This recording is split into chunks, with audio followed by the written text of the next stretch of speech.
motherfucker, the king is back. What's going on, everybody, and welcome to another episode of the Outside the Octagon podcast. I'm your host, Charleston Payne. Straight across from me this time is your co-host, Jude Starnes over there. Jude, how you doing today? Doing good, man. I'm glad to be here as always. I'm so excited. This is a very special place in my heart that we're able to do this recording at Bogies in Baton Rouge. Very incredible place. And today, I'm very excited to introduce our first in-person guest, Mr. Evan Harrington over here. I appreciate it, man. Us. It's a blessing to be up here, being the first in-person podcast. Yeah, man. You know what I'm saying? I'm super honored to have you here with us, man, before we even really get deep into anything or whatever, you know? It's incredible to have you here. Dude, it's just an honor to get on the first podcast of my life. Like, it feels pretty surreal to be out here. It feels like I'm kind of starting to live my dream. I've been wanting to do this since I was about 11. Starting off, I think one of the first fights that really got me into MMA was McGregor versus Alvarez.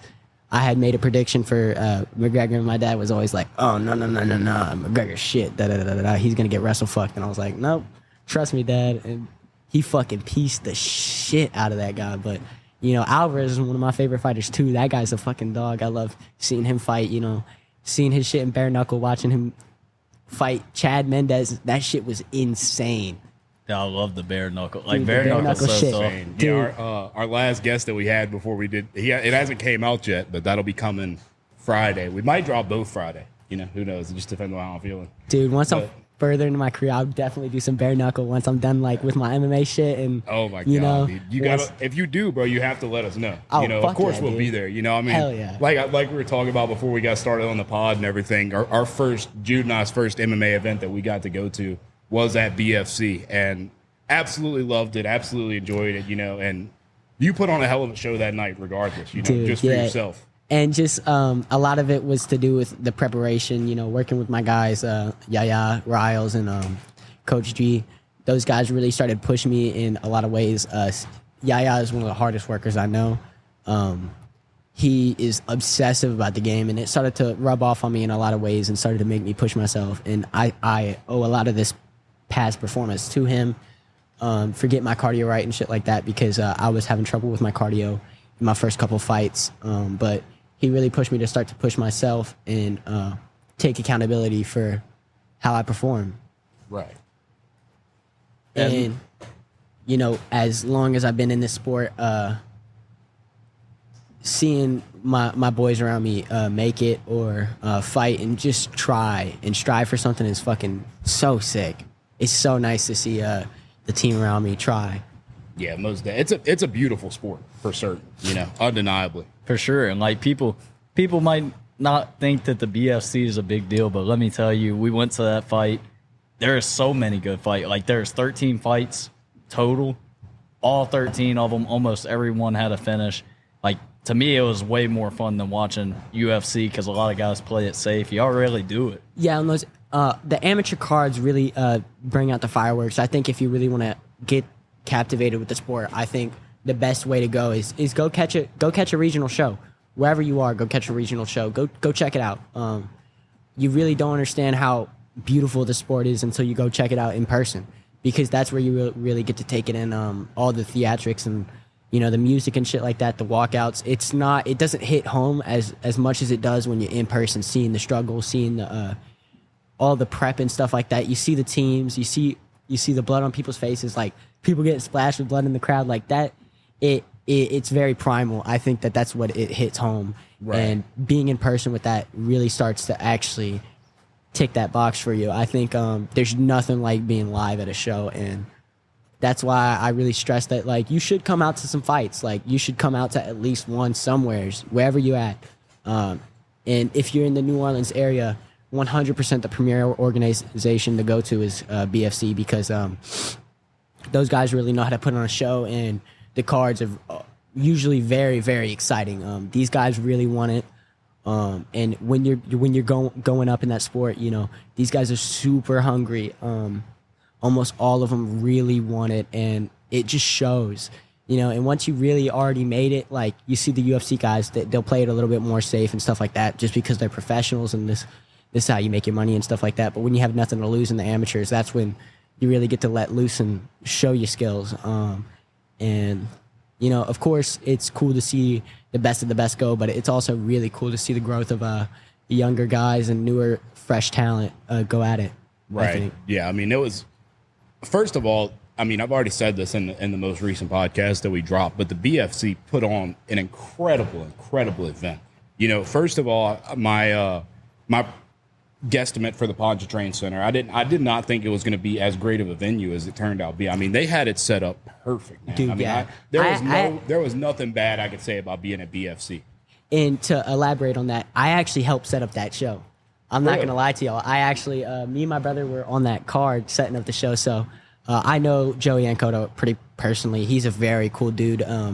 And he actually sponsored my training. We can talk about that too. He has an organization that sponsors young athletes like me, a couple others. One of the kids I fought recently and beat, this kid named Jay, he also got sponsored by Mr. Joey. This guy is a great dude, and he really looks out for his up-and-coming athletes and just people who he sees wants it. And, you know, my last opponent, Jay, or not my last opponent, but the opponent before that, Jay, you know, he wants it. That kid seems like he wants it. And there's just a lot of people like that. And I think that Joey sees that and tries to invest in that, and that's what I think is so great about that guy. Yeah. And me and my brother helped set up the cage, and he'll slide you some cash and stuff for that. So it really helps. Like, especially when you get started off in MMA, there's not a lot of money in it. There's not the most. It's not. This sport isn't something you do for money. It's more of a thing that you do because you're passionate about it. And I think that he sees that, and he doesn't take advantage of his athletes like that. He really tries to look for the best interest of his fighters and stuff like that, which is really appreciated. I really appreciate Mr. Joey Ancona because he did a lot for me personally. Right. And fighting for his show has always been a blessing. I fought one time before BFC for Empire. That was a good show too. Christian Guerrero is a great promoter too, but he doesn't do too much in New Orleans because New Orleans that's BFC's home. That's BFC's area. You know, there's no one who dominates that scene like Joey Ancona. He fucking runs New Orleans. That guy is absolute gangster. You know, that's what I'll call him, a fucking gangster, because he's a gangster, dude. That guy's great. No doubt, man. And one thing leading up to 68, I was able to get in touch with the lady. I can't think of her name right now. I'm so sorry if you wind up listening to this. The lady that runs the Facebook and stuff like that. I actually personally don't know her either. But I would have to get her name personally too. Yeah, I got in touch with the Facebook page and stuff, saying that I was interested in attending, all that type of stuff. How do I get like tickets, like to the red tables, whatever, yada yada. Yeah. And she ends up sending me Mr. Joey's number. So I was like, let me shoot him a text, kind of see if things kind of align for him. So I shoot him a text. A couple of days go by, I never really got the chance to hear anything back. Then out of nowhere, he gives me a call. And he's like, hey, is this Charleston? I was like, yes, sir. And ended up having like a 20-minute conversation with him. I don't think I've ever talked to anybody more passionate about young athletes and young fighters than what I've got out of the 20-minute conversation with Mr. Joey. Great, dude. I mean, it was an incredible conversation, you know, and it was over the phone. I mean, whenever I spoke with him at BFC 68, it was very cool speaking with him there. Obviously, he was more busy and stuff during the event, but dude, you got to catch him after the event when he's loosened up. You got to catch him at the after shows, dude. He's fucking hilarious. That guy, he says some funny ass shit, out of pocket shit, and I just like watching him say some crazy ass shit 24/7 is so hilarious. So look, like, I'm not really trying to get too far ahead of ourselves with the podcast and everything for Jude and I, at least. But right before the August 10th fight, the guest that we have lined up is Joey Ancona. Oh, hell yeah, dude. So he's going to be on the podcast doing some promotion and stuff. So make sure that you don't miss that. If you're listening to this episode, make sure you don't miss that because he's going to be doing his promotions right here with Outside the Octagon. I can 100% say if there's a podcast that you want to tune into, it'll be his because, dude, that guy has some fucking stories. He's lived a long, crazy life. That boy can fight, too. He's been in the shit, too. That guy is a fucking G. He's a gangster. And I will keep calling him a gangster because he is. Dude, he's a real down-to-earth dude, and he really has some passion about fighting because he's a fighter himself, like, in every aspect of the word. Like, when it comes to his promotion, when it comes to how he attacks his events and stuff like that, he's a go-getter. I love that dude.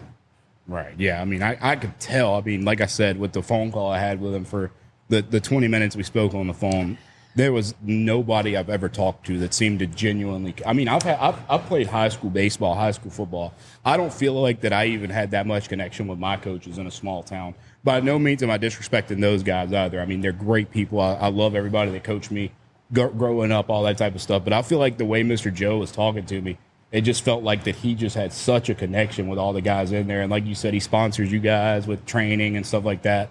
I mean, I don't know if you want to go in depth with that a little bit. I would absolutely go in depth with that. He has sponsored about a year of my training so far. He first started sponsoring my first 6 months after my first fight. I took a pretty rough head kick. Not gonna lie, I got dropped, but I kept fighting, and I think that's something he sees in me, the willingness to keep going. Because there's no one that can put me down and keep me down, because I'm never gonna quit. There's no one that can shut me out and stop me where I don't want to get back up. I will get back up every single time and put on a show. That's one thing that I value, is putting on a show. I want to be a showman more than anything. I feel like fans create the sport, and without the fans, there's nothing. So that's why I really value putting on a show when I go out there. You know, I'm not someone who's gonna lay on top of someone and just fucking grind out 3 rounds like kind of a pussy. I'm gonna be throwing up triangles, throwing up arm bars, trying to rip your arm off, trying to take your neck. Like, there's no point in that fight where I'm not trying to take you out. And I think that he saw that in me, and that's why he values having me on his promotion, and that's why he invested in me early. And I really appreciate him for that, because I've grown so much as an athlete, as a human, and stuff like that. Like, I've lived 18 years, and like the growth I had in just from 17 to 18 was absolutely ridiculous, just because I had less stresses financially and stuff like that because of the support he gave me. And I had a lot of coaches back then who also invested in me and saw this in me. I can shout out a couple other people. Riles, wrestling all the way in Houston. They invested in me early. They also they funded my training and stuff like that. Those guys are awesome too. War Training Center also helped me out a couple times and stuff like that. They're great people.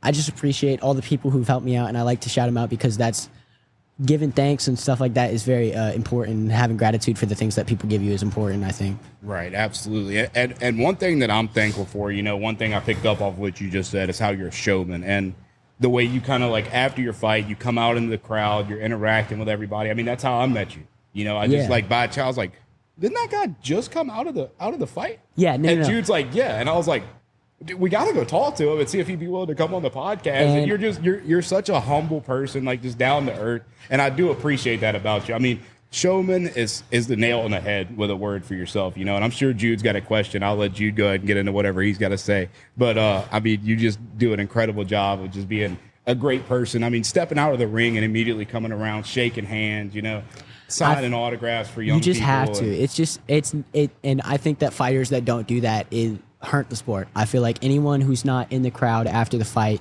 talking to people, interacting with their fans, is doing the sport an injustice, because those people pay money to come out to see you. Those people are the reason why you're there.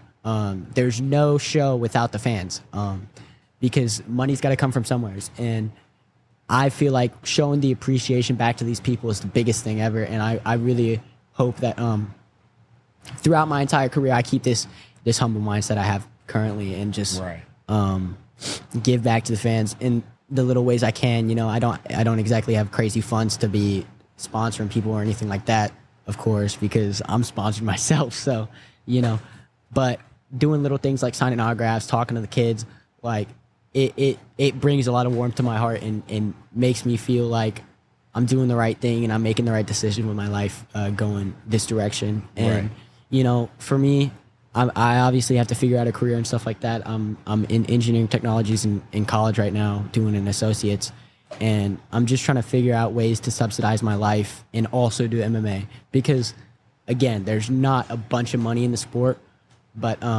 this next August 10th card, I'm motherfucking coming for that $1,000 bonus. Like, I'm gonna put whoever I'm fighting next, I'm gonna try and put you the fuck out. Like, I'm gonna try and take you out because I want that $1,000. And you know, after the fight, I didn't even know there was a $1,000 bonus. If I would have, I don't know, I maybe would have pushed the pace a little bit more. But you know, I'm definitely very motivated to come and take whoever's in front of me, their head off. Like I'm coming for your neck. I hope you know that.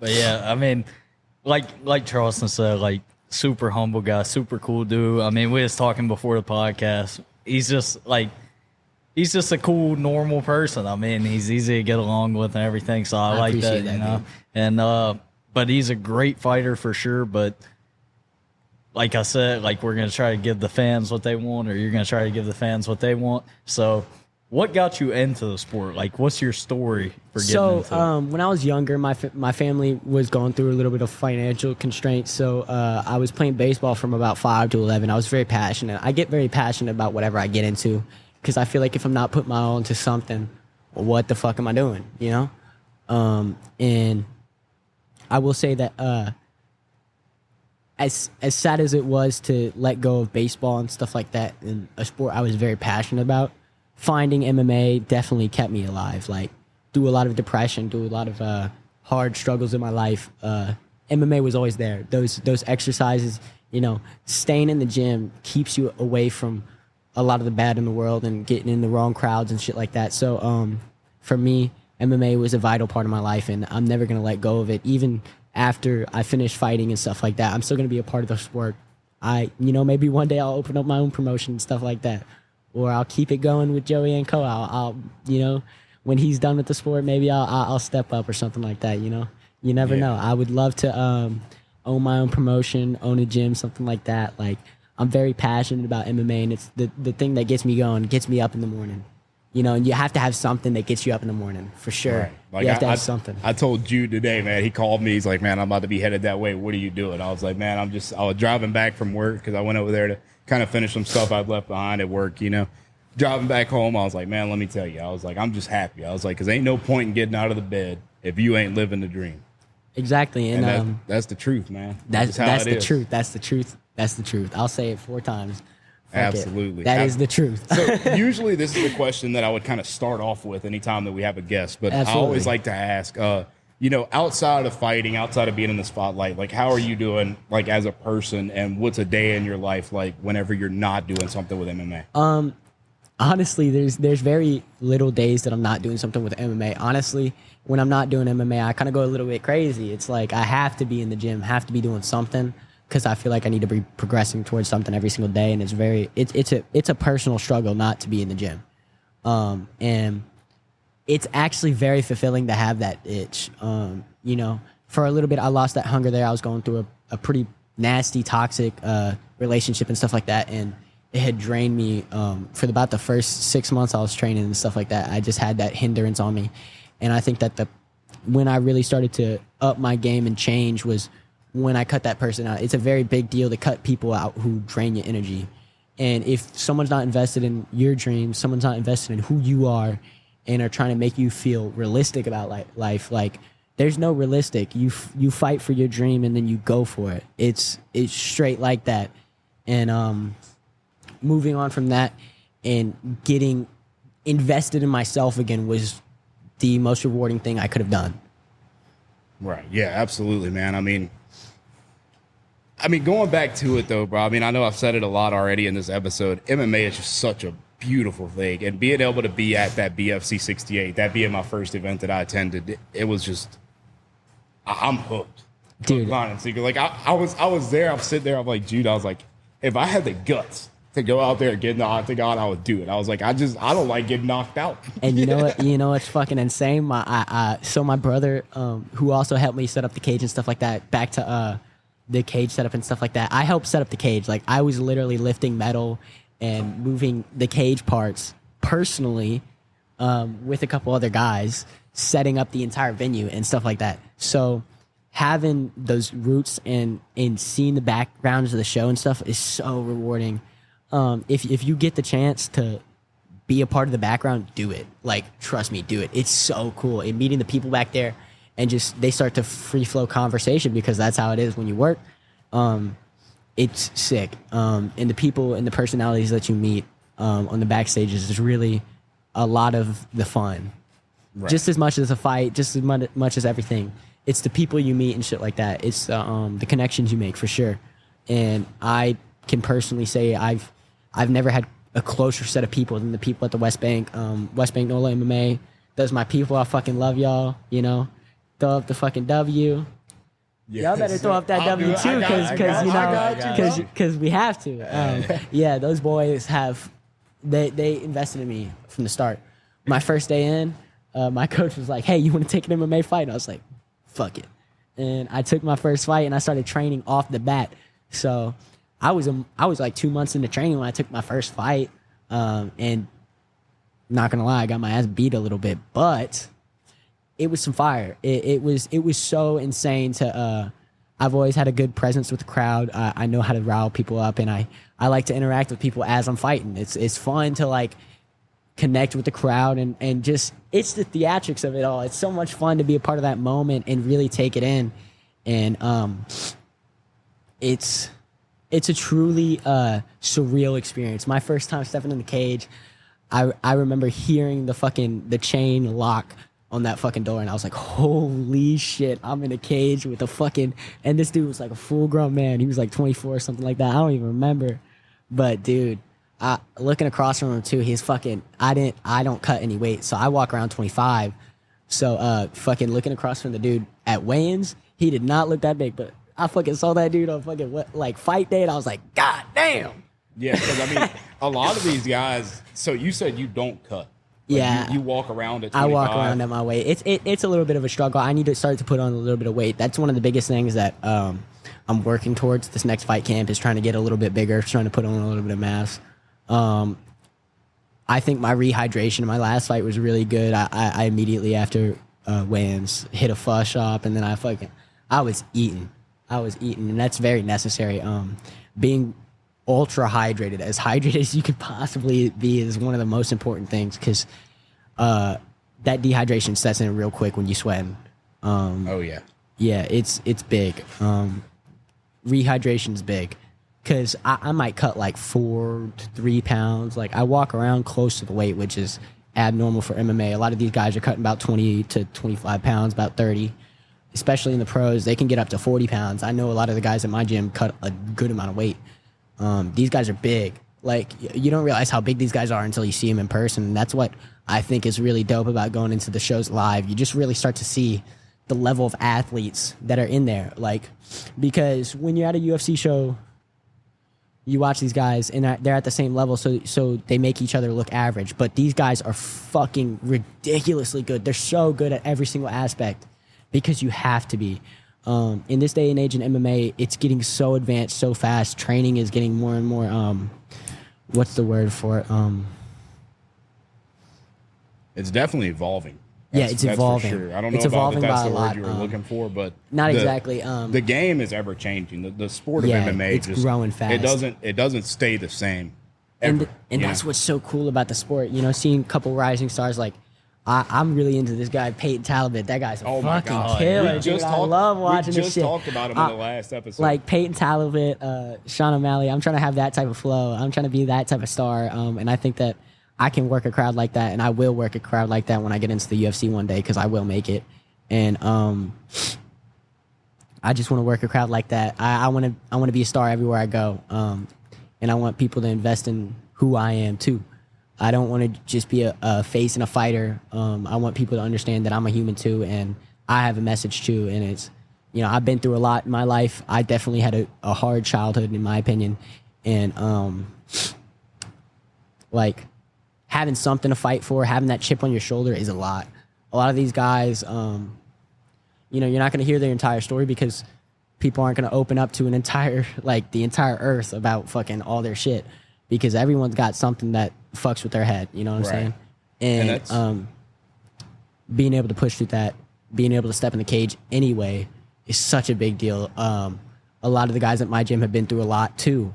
They're some of the toughest motherfuckers you'll ever meet. And, you know, for any of us to still be standing today is just a blessing in and of itself. Being alive still is a blessing in and of itself. And I think that people sleep on the fact that that's the reality.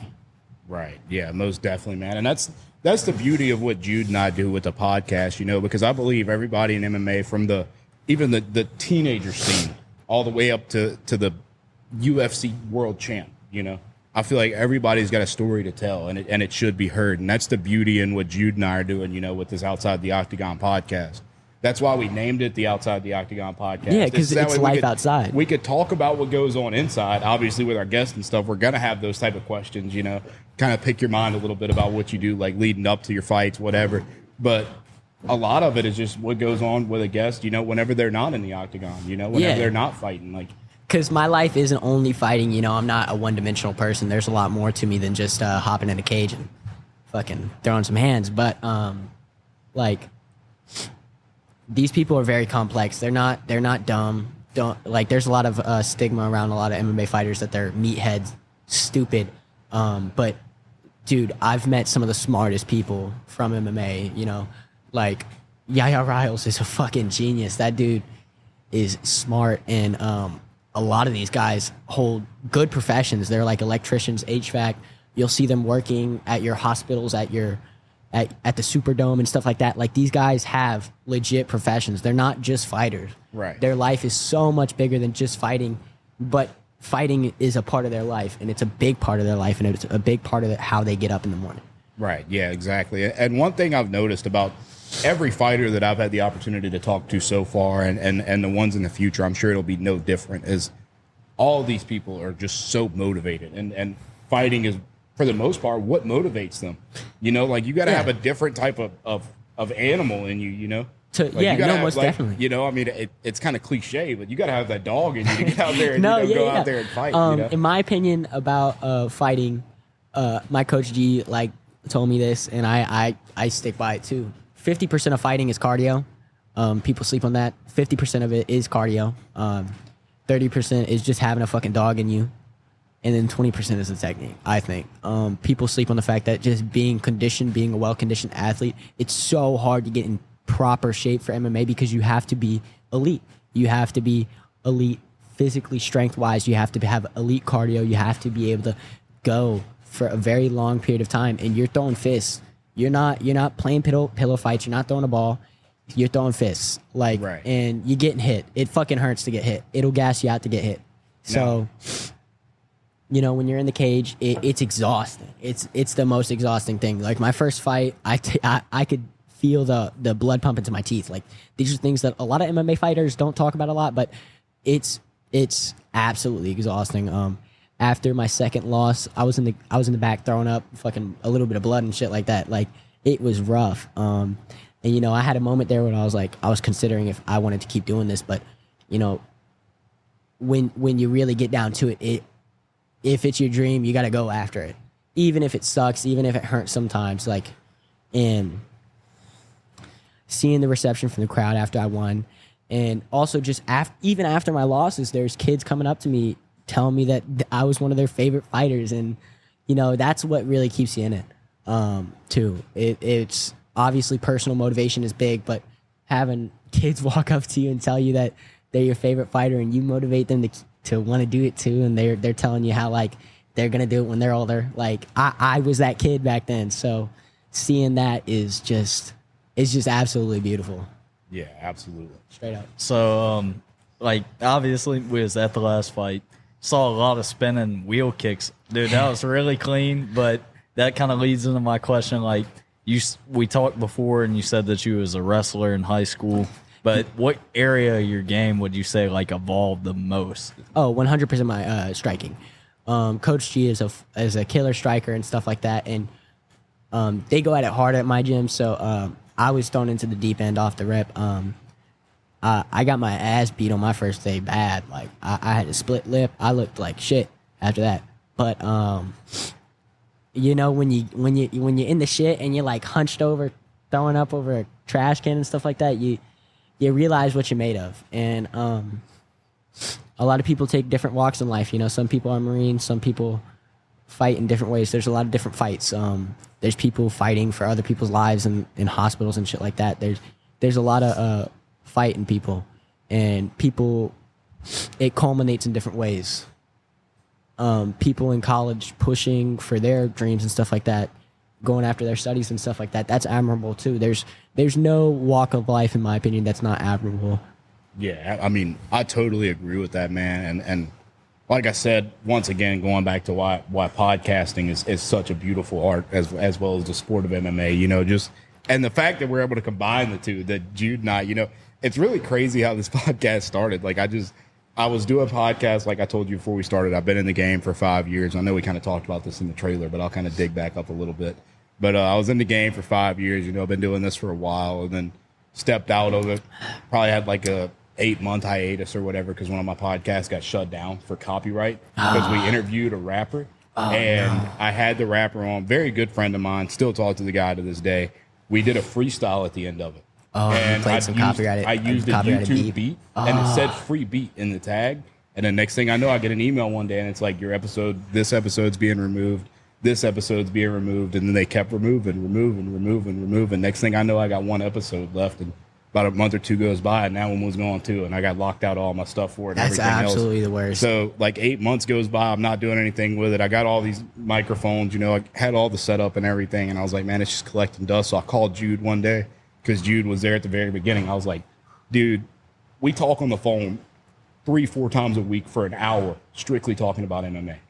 So why not do it? Why not put the why microphones not? to use? Yeah, exactly. You know, why it's not bring some other hurt. people in there? Like Exactly. whether it works out or not doesn't matter. Like, why not at least give it a shot, you know? And so far, you know, we're ahead of schedule with some of the things that I was hoping we'd have 6 months down the road. We got a month or two into this thing, you know, so it's been great for us. Yeah, and you told me y'all have had a couple killers on your podcast, apparently, some UFC guys and stuff like that. That's absolutely sick. And just to be able to be the first in person is absolutely a blessing. When y'all had asked me if I wanted to do Zoom and stuff like that, I feel like it changed a little bit of the connection. And being in person is a very big thing, I think. Right. And like being around y'all, I get y'all's energy and stuff like that. Exactly. We get to talk and really start to communicate. I think that that's why I much prefer to be able to do like an in-person setting, is because you could tell where the podcast needs to go from that. Like when you're on Zoom, it's cool and everything, but it's just like being on FaceTime, you know, like you can't really get that same energy from being in the room together, you know, and it just makes it so much easier to just keep on flowing, you know, whenever everybody's in the same room together. We kind of pull energy off of each other. It makes it easier on Jude and I and everything else. So 110%. I mean, blessed to have you here in person. Dude, I'm blessed to be on this podcast. I was actually ecstatic to take up this opportunity, you know. Even though it was a little bit of a drive, like this was absolutely awesome. Like just to be on this podcast talking with y'all about my story, getting to share a little bit of what motivates me, what gets me up in the morning is awesome. I feel like I have a message, and it's to push for your own dreams. Don't let people bully you. Don't let people put you down for who you are. Because like throughout my entire childhood, I was bullied from like middle school to high school.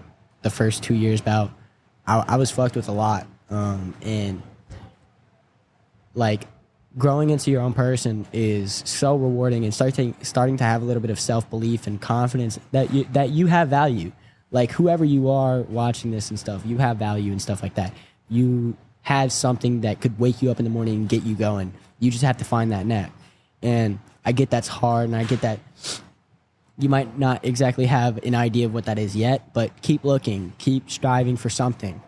Even if it's just going to work 14-hour shifts or whatever you do, just keep pushing, because just being alive is admirable. You know, it's a hard world out there. There's a lot of struggle everywhere. There's a lot of people struggling everywhere, and to keep it pushing is important.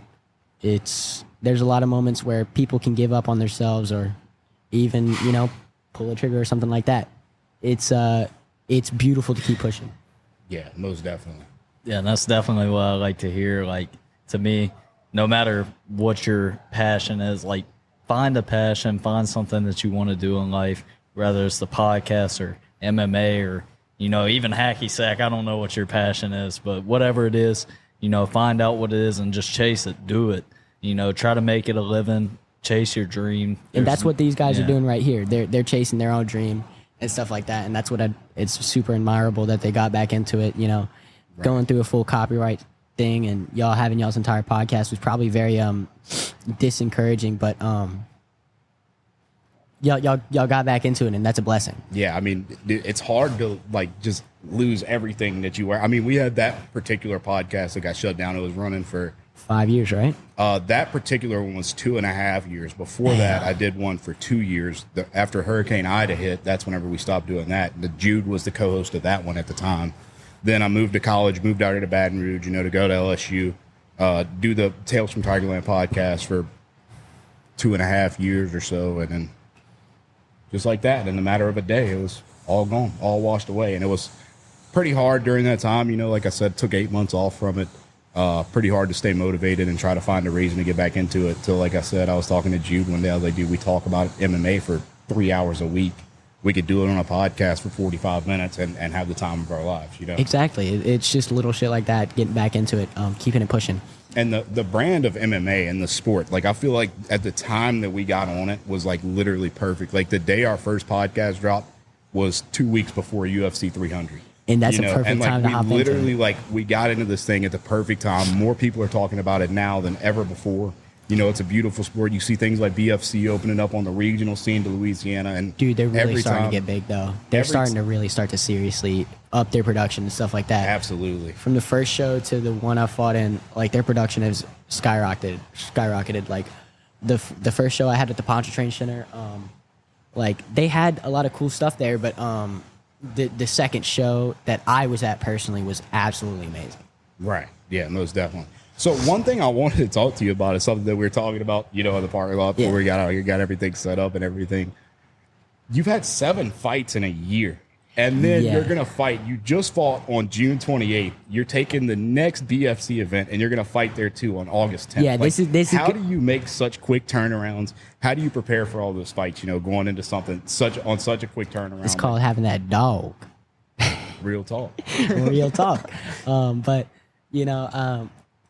a lot of my teammates, they know when to let up in sparring and stuff like that. They're very cautious of me, and I feel like they protect me in a lot of ways, prevent me from getting injuries and stuff like that, which is a blessing. A lot of my teammates see the potential in me, and I get a lot of very outstanding compliments from a lot of my guys, and that's also what keeps me pushing. Like, if all these guys who have gone decently far in MMA believe in me, why can't I believe in myself?